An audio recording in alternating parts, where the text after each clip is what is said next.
কখনো নতুন সরকার আসে এবং সেই সরকার যদি সদিচ্ছা দেখায় যে প্রকৃত সত্য আমরা জনগণের সামনে উদ্ঘাটিত করব, প্রকৃত অপরাধীদের চিহ্নিত করব, শাস্তি দেব, তাহলে সেক্ষেত্রে এই সঞ্জয় রায়ের সাক্ষ্য অত্যন্ত গুরুত্বপূর্ণ হবে। তাই জেলের ভিতরে হলেও তার বেঁচে থাকাটা অত্যন্ত জরুরি।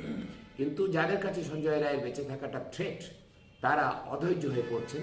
তাই আইনি এখতিয়ার থাকা না থাকা সত্ত্বেও তারা আগ বাড়িয়ে হাইকোর্টে চলে যাচ্ছেন। সঞ্জয়ের পরিবার যাচ্ছে না, নির্যাতিতার পরিবার যাচ্ছে না, সিবিআই গেছে, পরে গেছে। তো রাজ্য সরকার, যার কোনো লোকাল স্ট্যান্ডই নেই আইনের ভাষাতে পরিভাষাতে, যে মানে মেনটেনেবিলিটি নেই, হাইকোর্ট ইতিমধ্যেই মন্তব্য করেছে যে রাজ্য সরকারের যে আবেদন তার সেটা মেনটেনেবল কিনা সেটাই সন্দেহ আছে।